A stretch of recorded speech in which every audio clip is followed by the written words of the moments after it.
where I was born. Used to be the whole creation hoeing in the corn.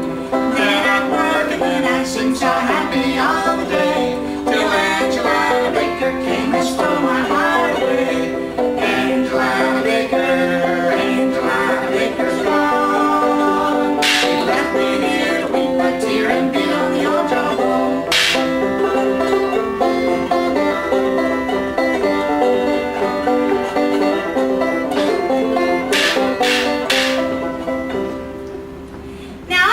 You learn that there are 5 kinds of Florida crackers. There are the whip crackers, who take those rawhide whips and make that gunshot popping sound that drives the cattle. There are the biscuit crackers, who take cornmeal and make a hard cracker that is sometimes called hardtack. There are the corn crackers, who mash that corn into the flour that they use for the hardtack. There are the moonshine crackers, who take that crack mash, let it ferment and distill it into a beverage called moonshine or white lightning.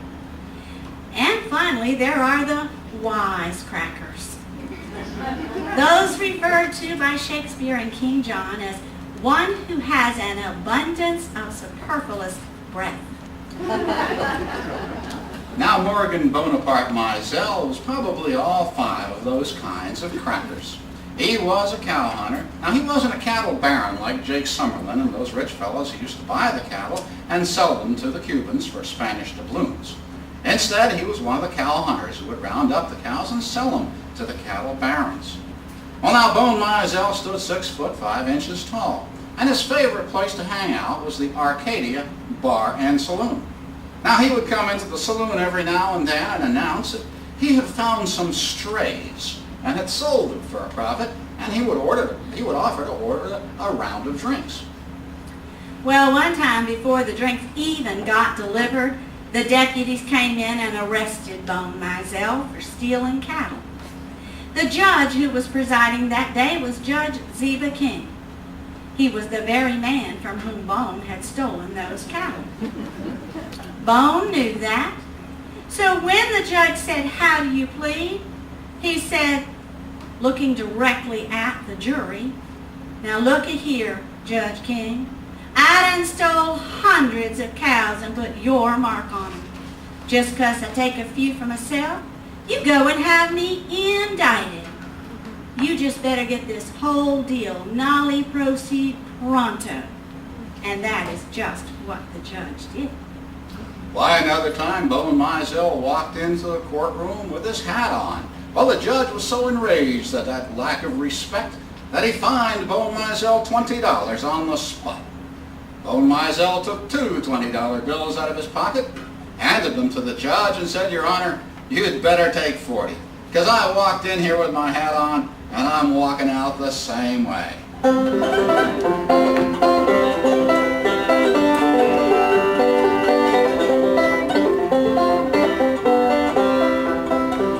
I seen her in July, in the springtime and fall. I seen her in the cornfield and I seen her at the ball. Every time I met her, she was smiling like the sun. Now I'm left to weep a tear as Angelina's gone. Angelina Baker's gone. She left me here to weep a tear and beat on the jawbone.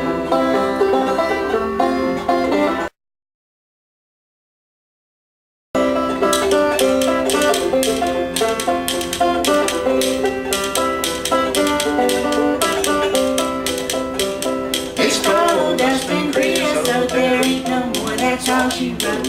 In her smiles of rusty rails, watch the clock, the light wheel from Jacksonville to Tampa Bay. It's cold all night and hot all day. Push that steel hard as you can, Atlantic coastline never then.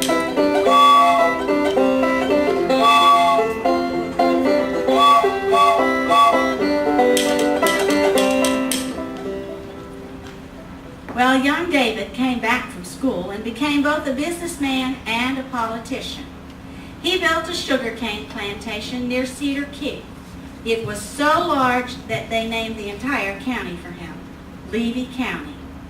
He became Florida's territorial representative to Congress in Washington. But David Levy wanted Florida to become a state.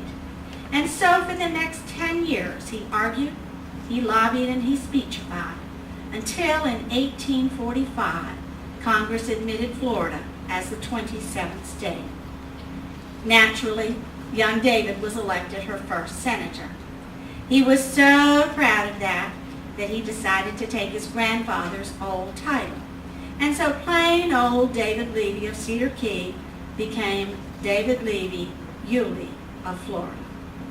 Well, now politicking and plantationing may have just been his hobbies, because his lifelong dream was to build the first railroad in Florida. It would run for 155 miles from Fernandina to Cedar Key. It would cut weeks off of the long ocean voyage between the Atlantic and the Gulf seaports. No longer would shippers have to carry their cargoes all the way around the outside of the treacherous reefs of the dry Tortugas. Instead, they could offload passengers and cargo on one side of Florida and railroad them across to the other side to continue their ocean journey from there. Now, to make this dream a reality, David Yulee needed three things. He needed land to put the railroad on, he needed technical expertise, and he needed money. Well, he got land from federal and state land grants that were available for just that sort of thing, now that Florida had become a state. Technical expertise he got from a friend of his, Irish immigrant Joe Finnegan, a civil engineer out of Jacksonville.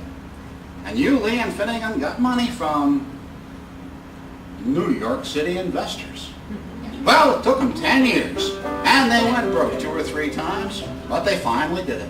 And the first locomotive from Fernandina chuffed into Cedar Key on March 1st, 1861. The shooting started the very next month.